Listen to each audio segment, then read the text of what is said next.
There's something they don't tell you about getting laid off. It doesn't happen to you. It happens to your morning. The 6 a.m. alarm you set because that's when the day needs to start. The coffee you make before anyone else is awake. The 20 minutes of quiet before your daughter wakes up that belong only to you. Simone Walker lost all of that on a Monday. By email.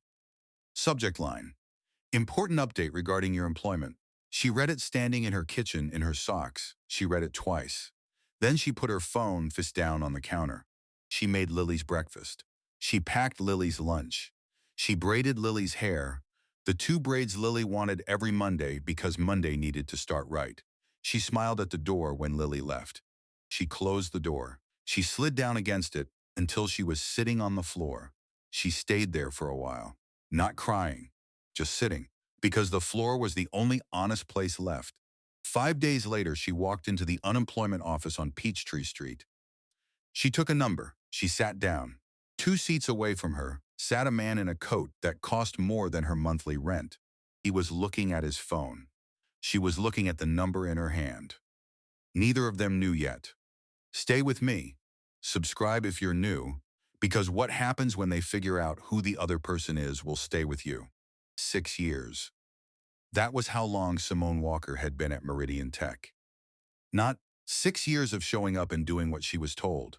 6 years of the specific, accumulated work of someone who understood that the job description was the floor, not the ceiling, and who had spent every year since building towards something higher. She'd started as a junior analyst. 28 years old, fresh out of Georgia State. The only person in her cohort who had gotten the job without a referral, just a portfolio she'd built herself over 2 years, and an interview where she'd solved a problem the hiring manager hadn't expected her to solve. She'd solved it in 11 minutes. He'd hired her on the spot. The system had taken her 8 months. Not 8 months of continuous work. 8 months for the specific fractured attention of someone who was doing her actual job during the day and building something new in the margins. Lunch breaks. Early mornings. The 40 minutes after Lily went to sleep when the apartment was quiet and she could think in straight lines. She'd called it the cost optimization infrastructure. Nobody else called it that. Everyone else called it Simone's system. The way people named things after the person who made them indispensable. It had started as a simple observation. Meridian was bleeding money in 3 specific places. Vendor contracts that renewed automatically, at rates nobody had renegotiated in years. Server capacity that was being paid for and not used. And a reporting structure that required 3 people to produce information one person should have been able to access directly. She'd mapped it. She'd quantified it. She'd built a system that fixed all 3. She'd presented it to her manager on a Tuesday afternoon with a spreadsheet and a 12-minute explanation and the specific, careful confidence of someone who knew they were right and had done the work to prove it. Her manager had looked at the spreadsheet. He'd looked at her. How long did this take you? He'd said, 8 months, she'd said. On your own time, he'd said.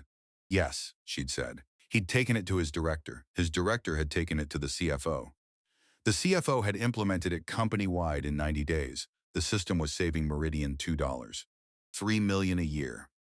Simone had gotten a $4,000 bonus and a certificate of recognition that she'd put in a drawer.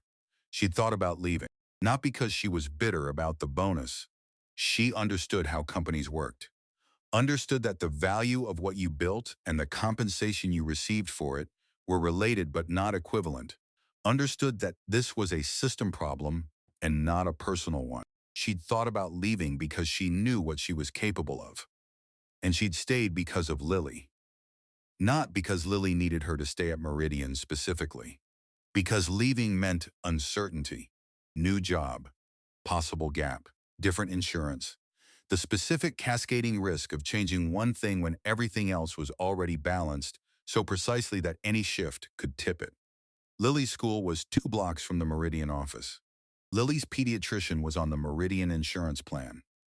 Lily's after-school program was subsidized by the Meridian Employee Benefits Package. Everything was connected. She'd stayed. She'd kept building. She'd told herself that the right moment to leave would announce itself. The moment had announced itself at 6 a.m. on a Monday by email. She'd read the email 4 times before she understood it. Not because the language was unclear. Corporate restructuring language was designed to be clear in the way that anesthesia was designed to be effective. You understood what was happening. You just didn't feel it right away. She'd understood. Your position has been eliminated effective immediately. Your final paycheck, including accrued PTO, will be processed within 5 business days. Please return all company equipment within 24 hours. She'd looked at her laptop. The one she'd had for 3 years. The one with the small scratch on the upper left corner from the time she'd dropped it, rushing to pick up Lily from school when Lily had a fever. The one she'd used to build the system. She'd put her phone down. She'd made breakfast. The 24 hours for returning equipment had felt like the cruelest part. Not the layoff itself. The 24 hours. Long enough to feel the loss. Not long enough to figure out what came next. She dropped the laptop at the Meridian front desk on Tuesday morning. The receptionist had handed her a form. She'd signed it. She'd walked out. She'd sat in her car for 12 minutes. Then she'd driven to Lily's school to make sure she'd gotten there okay, even though Lily always got there okay. Because Lily was 7 years old and already more competent than most adults Simone knew. Lily had gotten there okay. Simone had driven home. She'd spent 3 days trying to understand what had happened. Not emotionally, practically. She'd read everything she could find about the layoff. Industry news. Company statements. The specific, sanitized language of a press release that described the elimination of 200 positions as a strategic realignment to position Meridian for long-term growth. 200 positions. She'd been a position. She'd built a system that saved the company $2. $3 million a year, and she'd been a position. On Friday, she'd walked into the unemployment office on Peachtree Street. She'd taken a number. She'd sat down. She'd held the number in her hand and looked at it. That was what she was now, waiting to be called. Nathan Cole had been CEO of Meridian Tech for 11 years. Not a caretaker CEO. The founder. The person who had started the company in a 2-bedroom apartment in Midtown Atlanta with a whiteboard and 3 people who believed in something he hadn't fully articulated yet, but could feel clearly enough to work 18-hour days for. He'd built it from 3 people to 800. He knew what that meant. He also knew what it had cost. The board had started the conversation in July. Not a formal conversation, the specific preliminary kind that happened in the margins of other meetings. A comment after a quarterly review. Question in a one-on-one. The way powerful people introduced ideas they wanted to seem organic rather than directed. Nathan, have you looked at headcount recently? The Q3 numbers are strong, but the margins could be stronger. Competitors are leaning out. We should be thinking about that. He'd heard it. He'd done what he always did when he heard things he didn't want to act on. He'd bought time. He'd presented alternatives, voluntary separation packages, hiring freezes, operational efficiencies. He'd bought 3 months. The board had given him until October. In October, they'd been specific. Not think about headcount. 200 positions. Before Q4, he'd looked at the number. That's 25% of the company, he'd said. It's what the model requires, the board chair had said. These are people, he'd said. Nathan, the board chair had said. We know. He'd spent 2 weeks trying to find another way. Not performatively, genuinely.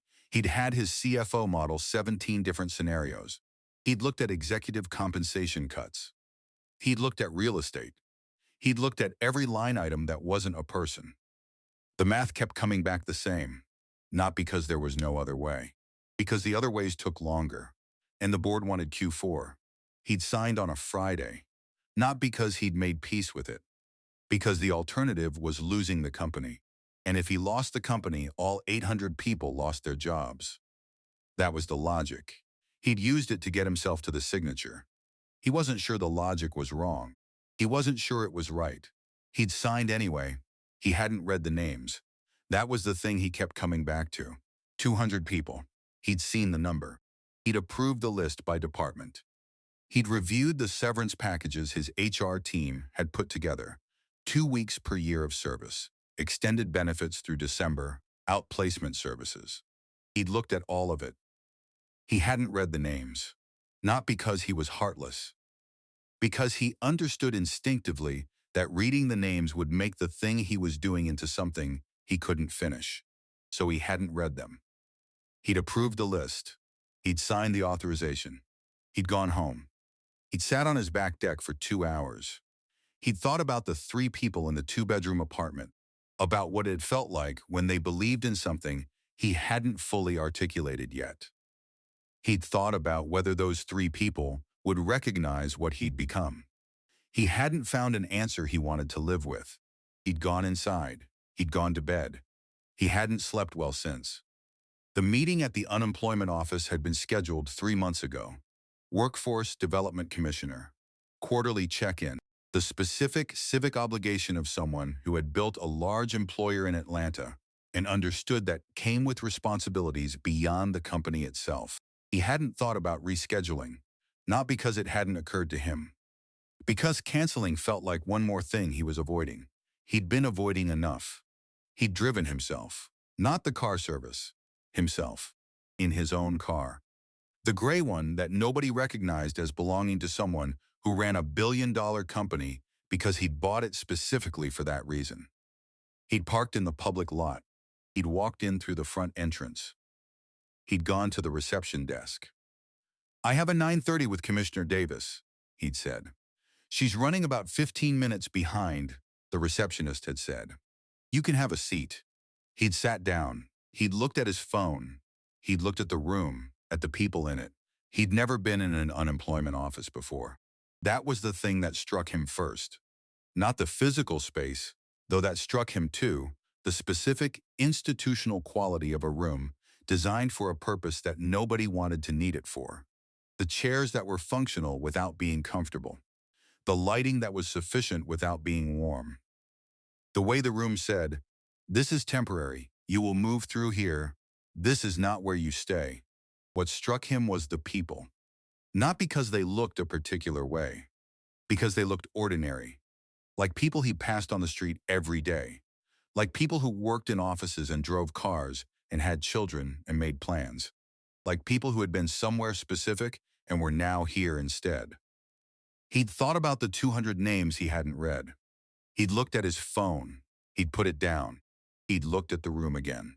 A woman 2 seats away was looking at a number in her hand. She wasn't looking at her phone. She wasn't looking at the room. She was looking at the number, with the specific focused attention of someone who was trying to understand something by staring at it. He'd seen that expression before, on himself, in a mirror. The morning after he signed, she'd arrived at 8:50, 10 minutes before her appointment. The woman at the front desk had taken her name, typed something, handed her a slip of paper with a time written on it. 9:15 a.m. Simone Walker. She'd found a seat. Third row. End of the aisle. The specific positioning of someone who wanted to be easy to find when her name was called and didn't want to climb over anyone to get there. She'd sat down. She'd looked at the slip. Simone Walker. Her name in a font that didn't know anything about her. She'd worn the blazer. Not the funeral one, the other one. Navy. The one she wore to client presentations, the one that said, "I am a professional, and I am here on professional business." She'd ironed it that morning while Lily ate breakfast. She wasn't sure why. Maybe because showing up to an unemployment office in a blazer was the one small act of dignity available to her right now. Maybe because Lily was watching, and Lily watched everything. Maybe because the blazer was the thing she had, and she was going to use what she had. She'd dropped Lily at school. She'd driven here. She was sitting in a chair with her name on a slip of paper, waiting to be called. The man arrived at 9:20. She noticed him the way she noticed most things. Peripherally, automatically. Expensive coat, good shoes. The particular way someone sat when sitting in an uncomfortable chair was a temporary condition rather than a chronic one. She didn't look directly. She had no reason to look directly. She looked at the slip in her hand. 9:15. She was already late by 5 minutes. These things ran behind. She knew that. She waited. It was the phone call that changed things. Her phone buzzed. She looked at it. Mrs. Johnson's number. Something moved across her face, not the call itself, but the decision about whether to take it. She always took calls from Mrs. Johnson.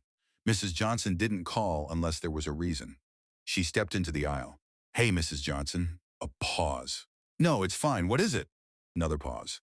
Her posture changed. "Okay," she said. "I'll be there." She hung up. She went to the front desk. "Excuse me," she said to the clerk. "I have a 9:15 appointment. Simone Walker, I need to step out." "My daughter's school called.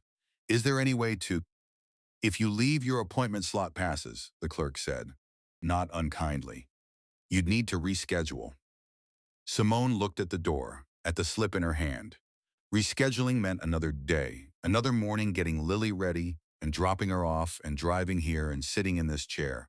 Another day of the 680 Cabra question unanswered, another day. "I'll cover it," said a voice beside her. She turned. The man in the expensive coat was standing at the desk. He looked at the clerk. "Her appointment, can you hold it?" "She'll be back." The clerk looked at him. "We don't normally." "I understand," he said. "I'm here to meet with Commissioner Davis." Nathan Cole. He said the name the way people said names that opened doors, not arrogantly, matter-of-factly. "I'd consider it a personal favor if Ms. Walker's appointment could be held for 30 minutes. The clerk looked at her computer. She looked at Simone. She looked at the man. "30 minutes," she said. "After that, it goes back in the queue." "Thank you," he said. Simone looked at him, at a man she'd never seen before, who had just used his name like a key to hold her place. "You didn't have to do that," she said. "Go," he said. "Your daughter needs you." She went. She came back 23 minutes later. Lily was fine. Fever that turned out to be anxiety about a test. The school nurse had called to let her know. Lily was fine and back in class and slightly embarrassed that her mother had shown up in the parking lot looking like she was ready to fight someone. Simone had stood outside the school for 3 minutes anyway, just to be sure. Then she'd driven back. She walked through the door. He was still there, not on his phone, just sitting. She walked to where he was sitting. "She's okay." "Good," he said. "Anxiety about a test," she said. "How old?" he said. "7," she said. He nodded. "My daughter was like that," he said. "Does it get better?" she said. "She learns to recognize it," he said. "That helps." Simone sat down. One seat away from him this time, not two. The clerk caught her eye from across the room and nodded. "You're still in." Simone nodded back. She looked at the man beside her. "I'm Simone," she said. "Nathan," he said. They shook hands. Brief. The specific handshake of two people in a waiting room who had decided to be human with each other. Neither of them said anything for a moment. Outside, a bus passed. Inside, the room continued doing what it did. "What do you do?" she said.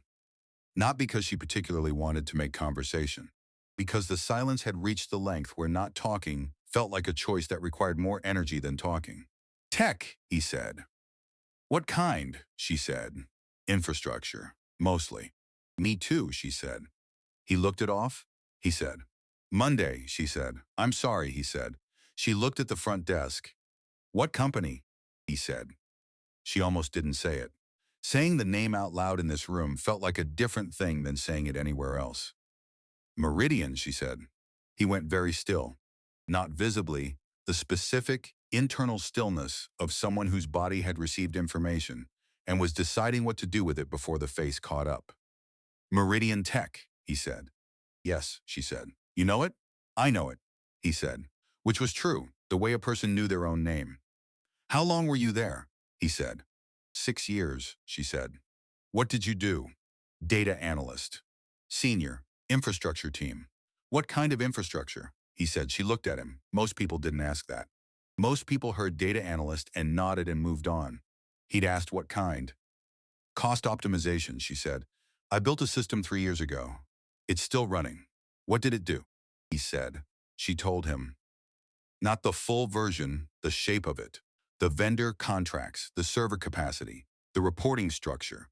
The 8 months of lunch breaks and early mornings and the 40 minutes after Lily went to sleep. He listened. Not the way people listened when they were waiting to speak. The other way. "How much did it save?" he said. 2.3 million, she said. He looked at his hands. "And they let you go," he said. "Not a question." Monday, she said, by email. 6 a.m. before you came in, he said. Before I had coffee, she said. He looked at the front desk, at the slip in his hand. He looked at her. Simone, he said. Yeah, she said. I need to tell you something, he said. She looked at him. At the expression she hadn't been able to read before, readable now, not guilt exactly. The specific discomfort of someone about to say something that was going to cost them something. Okay, she said. My name is Nathan Cole, he said. The name sat between them. She knew the name. Of course she knew the name. She'd received an email signed with that name on Monday at 6 a.m. She'd read it 4 times. She'd put her phone face down on the counter. She'd made Lily's breakfast. She looked at Nathan Cole. He looked back. Neither of them said anything. From across the room, the clerk called, Simone Walker? She stood, not because she was ready, because her name had been called. She held the appointment slip. She looked at Nathan. That's me, she said. I know, he said. She looked at him for a long moment. At the man who had held her place when she needed to check on her daughter. At the man who had asked what kind of infrastructure when most people didn't ask. At the man who had signed the email. Why did you tell me? She said. He thought about it. Because you deserve to know, he said. Before you walked up there, he paused. And because I've been sitting here thinking about the 200 names I didn't read, and you have a name, and a system that's still running, and a daughter who gets anxious about tests. He looked at her directly. I thought you deserved to know that I know that now. She looked at him. At the specific undefended quality of what he'd just said. No spin, no justification. Just, I know that now. Okay, she said. She walked to the desk. The clerk's name was Patricia. 50s. Reading glasses on a chain. The specific, efficient warmth of someone who understood that the people in front of her were having one of the harder days of their lives. Simone Walker, Patricia said. Yes, Simone said. Patricia typed, looked at her screen. Meridian Tech, 6 years. Senior data analyst. Yes, Simone said. We've had a few from there this week, Patricia said. Not as gossip, as information. How many? Simone said. Patricia looked at her screen. 37, she said. So far, 37 out of 200. Simone thought about the other 163, about where they were, about what their Monday mornings had looked like, about how many of them had made breakfast first. What do I need to fill out? She said. She was at the desk for 20 minutes. When it was done, she picked up her bag. She turned around. Nathan was still there. She walked back. She stood in front of him. 37, she said. He looked at her.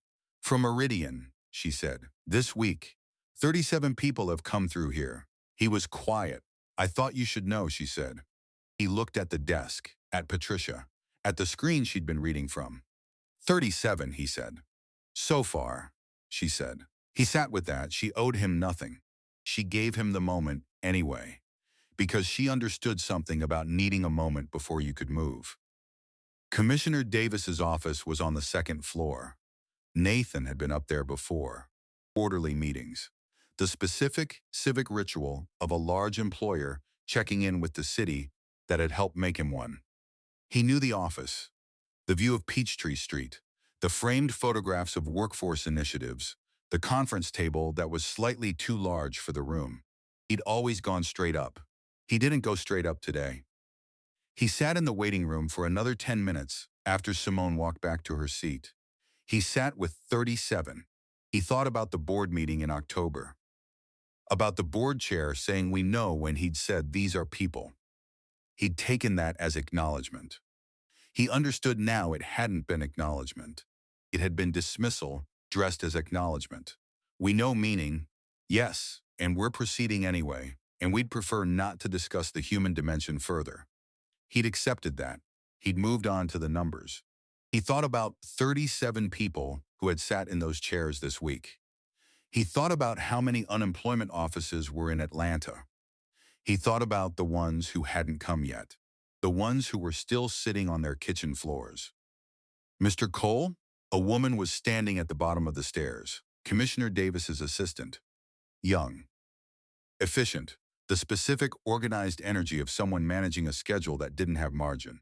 She's ready for you, she said. He looked at the stairs. He looked at the waiting room. At Simone sitting in the third row with her navy blazer and her appointment slip and the specific, composed posture of someone holding themselves together by not moving. "Tell her I'll be up in 5 minutes," he said. The assistant looked at him.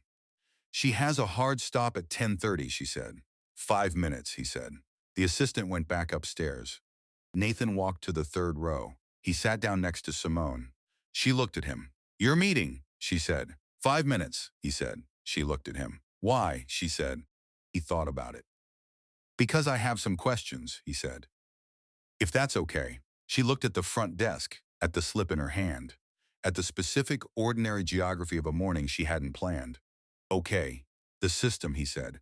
"The cost optimization one.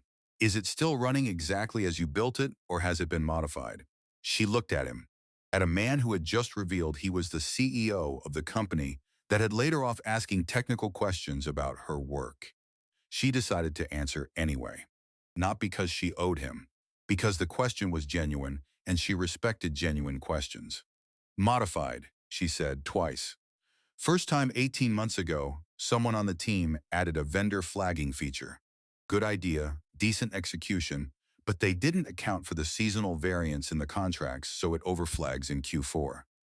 "What's the second modification?" he said. "They added a dashboard," she said, "for the CFO, visual reporting, which is fine except whoever built it pulled from the wrong data layer, so the numbers it shows are 48 hours behind real time. Does the CFO know that?" He said. "I reported it 8 months ago," she said, "to my manager." "And?" he said. "And I was laid off Monday," she said. He was quiet. "So the system your CFO is using to make financial decisions," he said, "is running on data that's 2 days old." "Yes," she said. "And the person who knows how to fix it," he said, "is sitting in an unemployment office." "Correct," she said. He looked at the floor. At the specific linoleum floor of a government waiting room that was now the location of what was possibly the most consequential conversation he'd had in months. "Can I ask you something else?" he said. "You've been asking me things for 20 minutes, she said. "One more," he said. "Okay," she said. "When you found out," he said. "Monday morning. What did you do first?" She looked at him, at the question, at what it was actually asking. "I made breakfast," she said. "For your daughter," he said. "Yes," she said. "Before you processed it," he said. "Before I let myself process it," she said. "There's a difference." He looked at her. "What's the difference?" he said. "Processing it meant sitting on the floor," she said. "And I couldn't sit on the floor until Lily was at school." He was quiet. "So you waited," he said. "I've been waiting," she said, "for 5 days. Processing in pieces, between the things that still have to happen regardless. Like coming here," he said. "Like coming here," she said. He looked at the front desk. At Patricia behind the desk doing what Patricia did. Moving people through, one at a time, with the specific, efficient kindness of someone who understood that each person in front of her was a whole life and not a case number. "I didn't think about that," he said. "When I signed." "I know," she said. "That's not he started." "I know it's not an excuse," she said. "I'm not saying it is. I'm saying I know you didn't think about it. Because if you had," she stopped. "If I had," he said. She looked at him. "I don't know," she said. "Maybe you would have signed anyway. Maybe the math still comes out the same. I don't know what it's like to be where you are." She paused. "But I know what it's like to be where I am." "Tell me," he said. She looked at him. At a man who had 5 minutes before his meeting with the Workforce Development Commissioner and was spending them asking her to tell him what it was like. She told him. Not everything, the shape of it. The specific practical terror of losing something that everything else was connected to, the insurance, the school proximity, the after-school subsidy, the way a job was never just a job when you were doing it alone. She told him about the Cobra letter. $680 a month, she said. For insurance, I was paying $60 a month for before. He was quiet. "I have until the end of the month to decide," she said. "If I don't take it, I lose coverage. If I do take it, I'm paying $680 a month from savings while I find something else." "How long can you last?" he said. She looked at him. 4 months, she said. "If I'm careful, and if you're not." he said. Then 3, she said. He looked at the floor again. The severance, he said. 2 weeks per year of service. Did you receive it? It's processing, she said. 5 to 7 business days, he said. 6 years times 2. Yes, she said. That's not enough, he said. She looked at him, not with anger, with the specific tired recognition of someone hearing a true thing stated plainly for the first time. No, she said. It's not. His phone buzzed. He looked at it. Commissioner Davis's assistant. He stood up. I have to go, he said. I know, she said. He stood there for a moment, looking at her, at the navy blazer, at the appointment slip, at the woman who had built a system that was still running while she sat in an unemployment office on Peachtree Street. Simone, he said. Yeah, she said. I'm going to fix the dashboard, he said. She looked at him. That's not, she started. The CFO is making decisions on data that's 2 days old, he said. That's a business problem that needs to be fixed, regardless of anything else. Okay, she said. But I'd like to fix it with you, he said. If you're willing. She looked at him. As a consultant, he said. Paid, your rate. Not charity, your system, your fix. I don't have a consulting rate, she said. What were you making at Meridian? He said. She told him. Bill at 150% of that, he said. Hourly, she looked at him. That's above market, she said. It's below what your system is worth, he said. She was quiet. Nathan, she said. Yes, he said. This doesn't fix what happened, she said. I know, he said. 37 people came through here this week, she said. I know, he said. What are you going to do about them? She said. He looked at her, at the question, at the specific direct quality of it, not asking him to solve it, asking him if he was going to look at it. I don't know yet, he said. But I'm going to look at it. All of it, he paused. That I can promise. She looked at him for a long moment. Okay, she said. Okay? He said, I'll fix the dashboard, she said. And you're going to look at all of it. Yes, he said. Then okay. He walked to the stairs. He stopped. He turned back. The seasonal variance issue, he said, in the vendor flagging feature. How long to fix it? She thought about it. 3 days, she said. If I have access to the right data layer, you'll have access, he said. He went upstairs. She sat in the waiting room. She looked at the appointment slip in her hand. Simone Walker. She folded it once. She put it in her blazer pocket. She thought about 3 days, about the right data layer, about what it meant to fix something that was broken while you were figuring out what came next. She thought about Lily, about the 2 braids every Monday, because Monday needed to start right. She thought about starting right. She took out her phone. She started making notes. Commissioner Davis was 56 years old. She'd been running Atlanta's Workforce Development Office for 9 years. Long enough to have seen 3 economic cycles, 2 major employer exits, and 1 pandemic that had rewritten everything she thought she understood about how people found work and lost it and found it again. She was not easily impressed. She was not easily anything. Nathan had worked with her on 3 separate initiatives over the past 4 years. Job training pipelines, employer incentive programs, the specific, practical business of connecting people who needed work with companies that needed people. He respected her. She tolerated him. That was the accurate description of their working relationship, and both of them knew it. He walked into her office at 9:52, 22 minutes late. She looked at the clock when he came in, then at him. She didn't say anything about the time. Nathan, she said. Patricia, he said. He sat down across from her. She had a folder open on the desk in front of her. Quarterly numbers, employment figures, the specific, dense data of a city's workforce moving through its cycles. She looked at him. You look like you've been downstairs, she said. I have, he said. How long? She said. About an hour, he said. She looked at him. Meridian had 37 come through this week, she said. So far. I know, he said. One of them told me. She was quiet for a moment. You talked to one of your former employees, she said. In the waiting room, he said. I didn't know who she was when we started talking. But you know now, she said. Yes, he said. She looked at him. At the specific, assessing look of someone revising an estimate in real time. What was her name? She said. Simone Walker, he said. Patricia typed something. She looked at her screen. 6 years, she said. Senior data analyst. Infrastructure. She built the cost optimization system, he said. Patricia looked at him. The one that's saving you 2.3 million a year, she said. He looked at her. You know about that? He said. Nathan, she said. When a company does a 200-person layoff, I look at what that company has been doing, what's been working, what they're cutting. She paused. Simone Walker's system came up in the research. He was quiet. You laid off the person who built the thing that's keeping you profitable, she said. Yes, he said. Did you know that when you signed? She said. He thought about it. Honestly, I approved a list by department, he said. I didn't look at individual names or individual contributions. So no, she said. No, he said.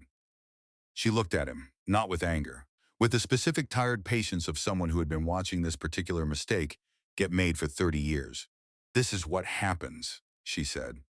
When you manage by spreadsheet, you lose the thing that's keeping you alive because it doesn't show up the way it should in the cells. I know, do you? She said. He looked at her. That's why I'm here, he said. Not for the quarterly meeting. She closed the folder. She looked at him. Then why? She said. He told her. Not the version he'd have told her an hour ago, the version he had now. 37 people this week. A woman in a navy blazer who had built a system that was still running while she sat in a waiting room. $680 a month for insurance she'd been paying 60 for. 4 months of savings if she was careful. The 2 braids every Monday because Monday needed to start right. Patricia listened. She'd been listening to stories like this for 9 years. She still listened like each one was the first. That was the thing about her. When he finished, she was quiet for a moment. What do you want from me? She said. Nothing, he said. She looked at him. I want to give you something, he said. What? Access, he said, to Meridian's HR data on the 200. Not confidential, aggregate, where they were in the company, how long they'd been there, what their roles were. He paused. I want you to be able to see who they are before they walk through your door. She looked at him. Why? She said.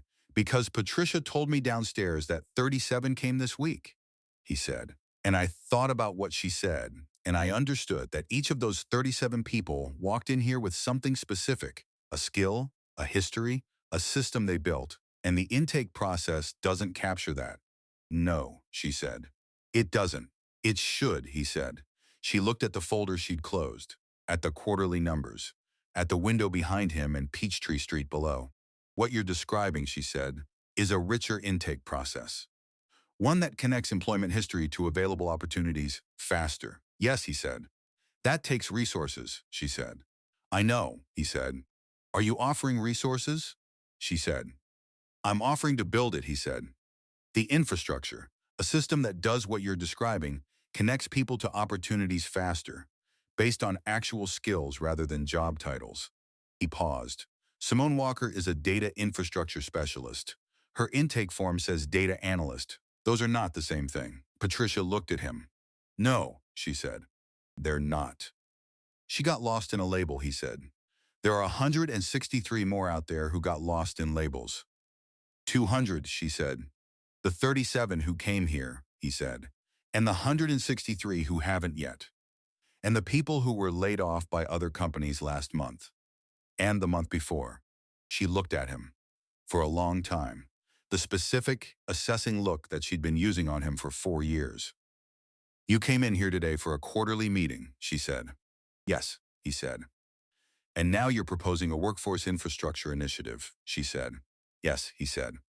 Because you sat downstairs for an hour, she said. Because a woman in a navy blazer told me something about how she processes a crisis, he said. And I understood that I've been approving lists without understanding what's in them. Patricia looked at her desk, at the folder, at the window. She opened the folder again. She looked at the quarterly numbers. She looked at him. I have a hard stop at 10:30, she said. I know, he said. Come back Thursday, she said, with something on paper. Specific. What you're building, what it costs, what it does. She paused. And Nathan. Yes, he said. Bring some Walker, she said. He looked at her. She built a cost optimization system in 8 months on her lunch break, Patricia said. I want to know what she'd build if someone gave her the actual resources to do it. He looked at her. I'll ask her, he said. Don't ask, Patricia said. Offer. There's a difference. He stood. Patricia, he said. Nathan, she said. Thank you, he said. Don't thank me, she said. Build the thing, that's the thank you. He came downstairs at 10:28. The waiting room had changed. Different people in different chairs. The specific, continuous turnover of a place that was always full and never the same. Simone was gone. Of course she was gone. She had a daughter to pick up and a dashboard to fix, and 4 months of savings and a life that didn't stop because she'd had an unexpected conversation in a waiting room. He stood at the front desk. The woman who was here earlier, he said to Patricia the clerk, Simone Walker. Did she leave a number? Patricia the clerk looked at him. We don't give out client information, she said. Of course, he said. I'm sorry. He stepped back. He thought about it. He had her name. He had LinkedIn. He had a company with an HR department that had her contact information on file. He had a lot of ways to find Simone Walker. He stood in the lobby of the unemployment office and thought about which one she'd want him to use. He took out his phone. He emailed his assistant. Simone Walker, former Meridian employee. 6 years, senior data analyst infrastructure team. Please reach out through professional channels, LinkedIn, not HR files, and let her know I'd like to speak with her about a consulting opportunity. Don't use the severance contact information. She'll know why that matters. He put his phone away. He walked out into the December cold. He thought about Thursday, about something on paper, about what Simone Walker would build if someone gave her the actual resources to do it. He thought about 37 people. He thought about the ones who hadn't come yet. He walked to his car. He sat in it for a moment before starting it. He thought about the 200 names he hadn't read. He took out his phone. He called his HR director. Send me the list, he said, the full one. Names, roles, tenure, a pause. All 200? His HR director said. All 200, he said. He sat in the car. He waited for the email. When it came, he opened it. He started reading. He emailed on Tuesday, not through HR, LinkedIn. A connection request first, which she almost declined because she didn't know the name on the profile until she looked at it twice and understood. Then a message. Simone, I'd like to speak with you about a consulting opportunity and about something larger that I think you'd be the right person to help build. I'm also aware that you have no reason to trust that sentence coming from me. I'd ask for 30 minutes. You can choose the location. Nathan Cole. She read it 3 times. She thought about the waiting room, about the appointment slip she'd folded and put in her blazer pocket. About, I'm going to look at all of it. She wrote back. Same diner where I had my last unemployment office day.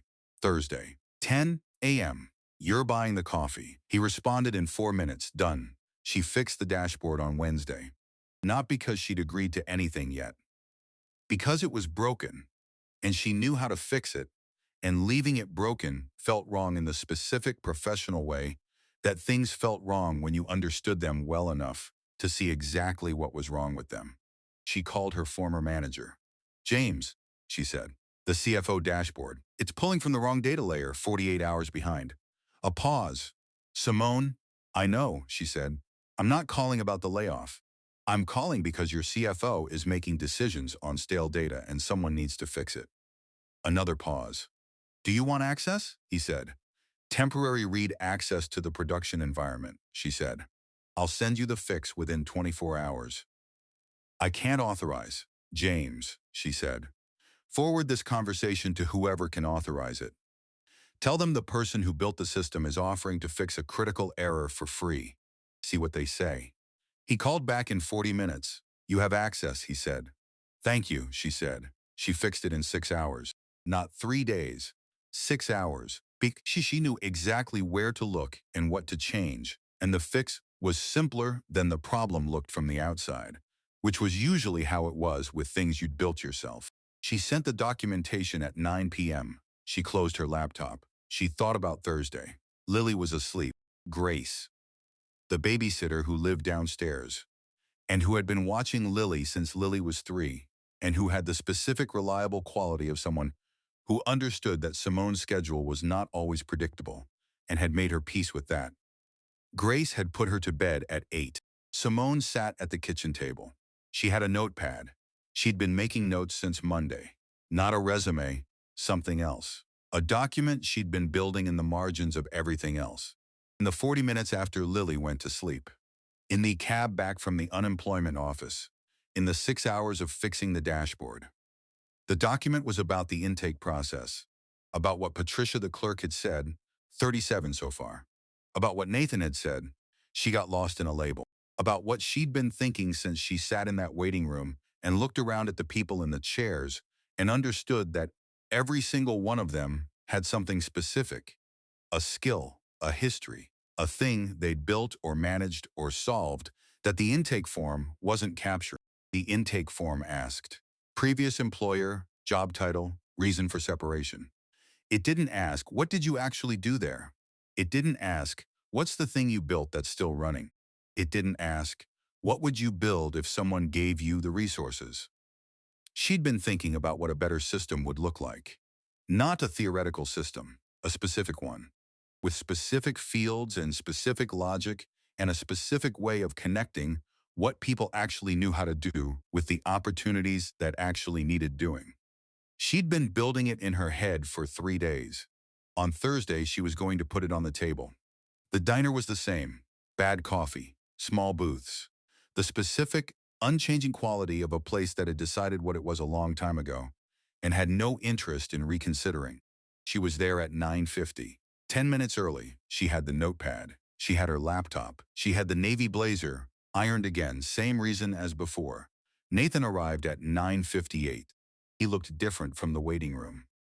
Not physically, same coat, same face. Different in the way people looked different when you knew more about them than you'd known the first time you saw them. He sat down across from her. The waitress came. Coffee, he said. 2, he looked at Simone. You said I was buying, he said. The coffee here is bad, she said. I know, she said. You told me. I didn't tell you, she said. You told the waitress when you ordered, he said. Last time. She looked at him. You heard that, she said. I noticed things, he said. She thought about that. About a man who noticed the way she held the appointment slip, who kept her appointment slot for 23 minutes. Who asked what kind of infrastructure when most people didn't ask. Read the list, she said. Yes, he said. He said. All of it, he said. She looked at him. She said. He was quiet for a moment. I recognized 3 names, he said, out of 200. 3 people I could connect to a role and a face and a contribution. He paused. The other 197 were titles to me. Which means I made a decision about 200 people, and I personally knew 3 of them. Yes, she said. That's not good enough, he said. No, she said. It's not. The coffee came. Bad. Neither of them mentioned it. I have a meeting with Commissioner Davis on Thursday, he said. Today is Thursday, she said. This afternoon, he said.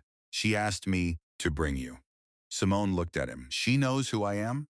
She looked you up after I mentioned your name, he said. She knows about the system. Everyone knows about the system, Simone said. Nobody knew about me until Monday. I know, he said. She looked at her coffee. What does she want? Simone said. To know what you'd build, he said. If someone gave you the resources. She looked at him, at the notepad on the table between them. I've been thinking about that, she said. I thought you might have, he said. She opened the notepad. She turned it toward him. She walked him through it. Not defensively, the way she walked through things she'd thought about carefully and was ready to be questioned on. The intake problem first. The current system captures what people were called, she said, not what they did. Job title is a label. It tells you the category, not the content. She pointed to the notepad. A senior data analyst at a startup does different work than a senior data analyst at a Fortune 500. The title is the same. The skill set is completely different. The system doesn't know that. How do you fix it? He said. You ask different questions, she said. Specific ones. Not what was your job title, but what did you build, manage, or solve that's still being used? Not what industry were you in, but what problem were you, the person people came to. He looked at the notepad. That's qualitative, he said. Qualitative data is hard to match algorithmically. Yes, she said, which is why the matching layer has to be different too. She turned a page. You need a skills taxonomy that's built from the ground up, not from job titles, from actual work descriptions. You build it by talking to employers about what they actually need and workers about what they actually do and finding the overlap. How long does that take? He said. To build from scratch, she said. 18 months. To build a functional prototype? She paused. 8. He looked at her. 8 months, he said. Give or take, she said. You built the cost optimization system in 8 months, he said. On my lunch break, she said, with no dedicated resources. What could you do with dedicated resources? He said. She looked at him. At a man who had read 200 names in a parking lot and was now sitting across from her in a bad diner, asking what she could build. Something that works, she said. They talked for 90 minutes. Not just the system, everything around it. The employer side, the data privacy questions, the integration with existing workforce databases, the specific, unglamorous infrastructure of making something that sounded simple work reliably at scale. She knew all of it. Not theoretically. From the 8 months. From 6 years of building things in the margins and watching them run. At 11:20, he looked at his watch. Commissioner Davis at 2, he said. Are you coming? She looked at the notepad, at the pages she'd filled, at the bad coffee she'd drunk anyway. Nathan, she said. Yes, she said. If I come to that meeting, she said, I'm not coming as someone you brought. I'm coming as someone with something to say. I know, he said. And what I have to say is going to cost money, she said. Real money, not a pilot program, not a proof of concept, a real infrastructure investment. I know, he said. And it's not going to fix what happened, she said. To me, or to the other 37, or to the 163. I know, he said. But it might fix it for the next ones, she said. Yes, he said. That's the idea. She looked at him. Okay, she said. She picked up the notepad. She put it in her bag. She stood up. The coffee really is terrible, she said. It really is, he said. She picked up her laptop. 2 o'clock, she said. 2 o'clock, he said. She walked out. He sat for a moment. He looked at the table, at the 2 cups of bad coffee, at the indentation in the notepad where her pen had pressed through the pages. He thought about 8 months, about lunch breaks, and early mornings and 40 minutes after a daughter went to sleep. He thought about what someone could build with actual resources. He left a tip that was too large for the bill. He walked out into the December cold. He thought about 2 o'clock. Commissioner Davis had a conference room, not the one with the view, the working one. Smaller. A whiteboard that had been used and erased so many times the surface had a permanent gray cast. A table that had seen better decades. Chairs that were functional in the specific way that government furniture was functional. Designed to last, not to comfort.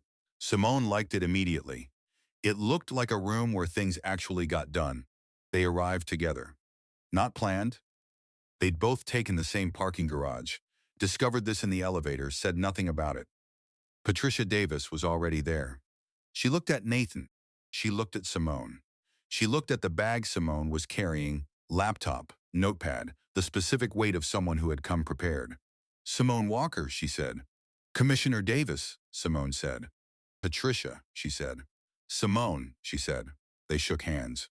The specific handshake of 2 women who were assessing each other, and both knew it and neither of them minded. Sit, Patricia said. They sat. Nathan opened. Not with the proposal, with the context. What had happened in the waiting room, what Simone had told him, what he'd understood sitting in his car reading 200 names. Patricia listened. She'd heard versions of this before. The executive who had an encounter with the human cost of a business decision and came to her office changed. She'd seen it last in different ways, at different times. Sometimes the change lasted. Sometimes it didn't. She was waiting to see which kind this was. When Nathan finished, she looked at Simone. What did you bring? She said. Simone put her laptop on the table. She put the notepad beside it. A problem statement, she said. and a proposal. Start with the problem, Patricia said. Simone started with the problem, not abstractly, specifically. She talked about the intake form, about job titles versus actual skills, about the 37 people who had come through this week and what the form knew about them versus what they actually knew how to do. She talked about what she'd seen in the waiting room. The woman next to me when I first sat down, she said.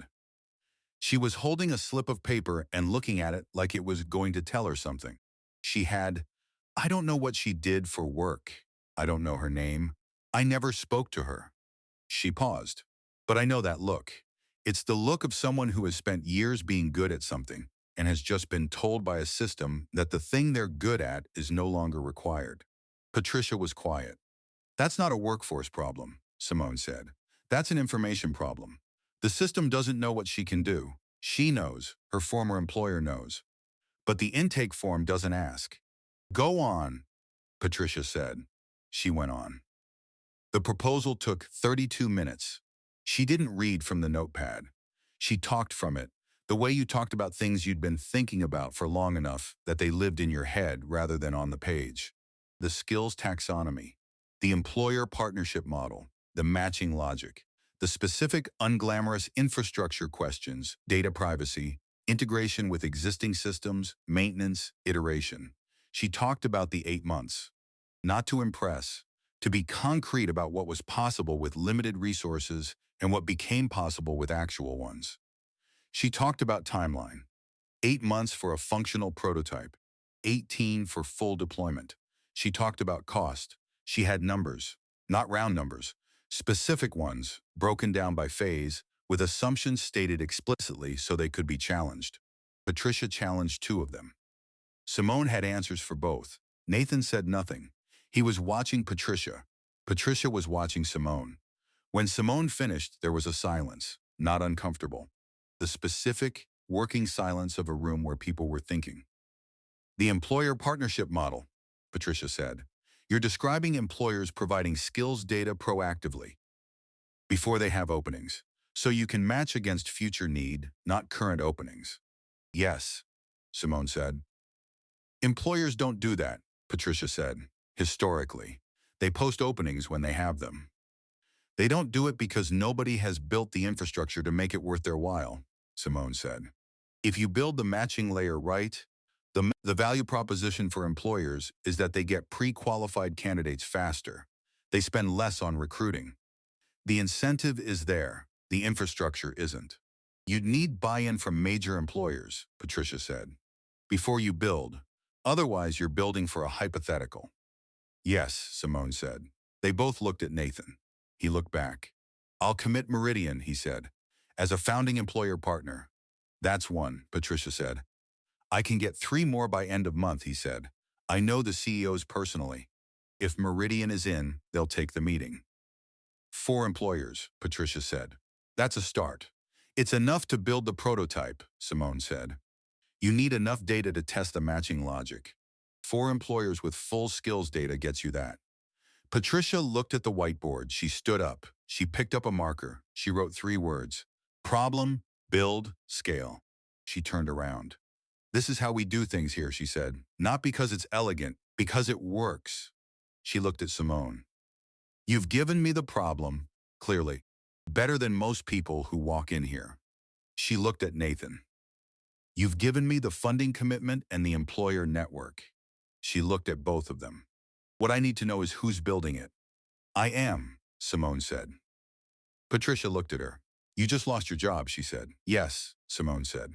You have a 7-year-old, she said. Yes, she said. And you're proposing to spend 8 months building infrastructure for a city workforce system, Patricia said. Yes, Simone said. Why? Patricia said. Simone looked at her. At the whiteboard. At the 3 words. At the room where things actually got done. Because I sat in your waiting room for 40 minutes, she said. And I looked at the people around me. And I thought about what they knew how to do that the intake form wasn't asking about. She paused. And I realized I could either be someone who noticed that problem or someone who did something about it. Patricia looked at her. And the fact that Nathan Cole is going to fund it, Patricia said. Helps, Simone said. But, Patricia said. But it's not why, Simone said. Patricia looked at Nathan. Nathan looked at Simone. The room was quiet. Okay, Patricia said. She turned back to the whiteboard. She wrote under Build S. Walker, lead architect. She turned around. I'm going to need a formal proposal, she said. 30 pages, budget, timeline, technical specifications, governance structure. She looked at Simone. 2 weeks. Simone thought about 2 weeks. About Lily. About Grace downstairs. About the 40 minutes after Lily went to sleep. 10 days, she said. Patricia looked at her. 10 days, she said. I work faster when I have a deadline, Simone said. Something moved across Patricia's face, not smiling. 10 days, she said, on my desk. Physical copy and digital. Yes, Simone said. Nathan, Patricia said. Yes, he said. The employer commitments, she said. End of month. Written, not verbal, he said. End of month. Good, she said. She put the marker down. She looked at both of them. This meeting didn't happen, she said. Officially. I don't have budget authorization for this yet. What I have is a strong interest and a willingness to move fast once I do. She paused. Which means you two are going to do the work before you have the formal yes. We know, Simone said. Patricia looked at her. Most people don't agree to that, she said. Most people haven't spent 8 months building something on their lunch break, Simone said. Patricia nodded. Once. The specific conclusive nod of someone who had made a decision. 10 days, she said. 10 days, Simone said. They walked out together, through the office. Past Patricia the clerk at the front desk, who looked up when Simone walked by and nodded. The specific, brief acknowledgement of someone who remembered a face. Simone nodded back. Out through the door, into the December cold, they stood on the sidewalk. 10 days, Nathan said. I know, Simone said. That's a fast timeline, he said. It's doable, she said. You haven't started yet, he said. I've been starting since Monday, she said. In the margins. He looked at her, at the notepad in her bag, at the specific, particular weight of someone who had been building something in the margins for 5 days while everything else was falling apart. The consulting arrangement, he said. Starting now. Today. Today, she said. I'll have the paperwork to you by end of day, he said. Nathan, she said. Yes, he said. The 37, she said, and the others. When you look at the list, are you going to do anything? Specifically. He thought about it. Honestly, I don't know what the right thing is yet, he said. But I'm going to find out, and I'm going to do it. He paused. That's not a promise I'm making to you. It's one I'm making to the list. She looked at him. Okay, she said, he said. She started walking toward the parking garage. She stopped. She turned back. Nathan, she said. Yes, he said. The seasonal variance issue in the vendor flagging feature, she said. I fixed that too. While I was in the production environment. He looked at her. You fixed 2 things, he said. It was broken, she said. I was already in there. He looked at her. Send me the documentation, he said. Already sent, she said. She turned around. She walked to her car. She sat in it for a moment. She thought about 10 days. About the proposal. About 30 pages. Budget, timeline, technical specifications, governance structure. She thought about Lily. About the 2 braids every Monday because Monday needed to start right. She thought about the 40 minutes after Lily went to sleep. She thought about what she was going to build. She started the car. She drove to pick up Lily. 10 days later, 8:47 p.m. Lily had been asleep for 47 minutes. Simone was at the kitchen table. 30 pages on the screen in front of her. Budget. Timeline. Technical specifications. Governance structure. Done. She read it once more. Not because she thought she'd missed something. Because she'd learned a long time ago that the difference between good work and finished work was one more red. She found 2 things.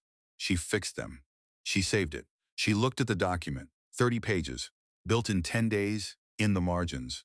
After Lily went to sleep, the same way she'd built everything that mattered. She printed 2 copies. One for Patricia, one for herself. She put them in a folder. She set the folder by the door so she wouldn't forget it in the morning. She went to check on Lily. Lily was asleep on her side. 2 braids still in from the morning.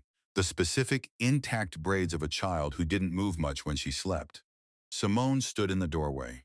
She thought about Monday, about the email at 6 a.m., about the kitchen floor, about the appointment slip folded in her blazer pocket, about a man who kept her place when she needed to check on her daughter, about 37 people, about the ones who hadn't come yet, about what a better system could do for the next ones. She looked at Lily. Subscribe if you're new, share this tonight with someone who needs to hear it, and tell me in the comments, what did you build in the margins when no one was watching? I read everyone. See you in the next story. She turned off the hall light. She went back to the kitchen. She made tea. She sat at the table where she'd built 30 pages in 10 days.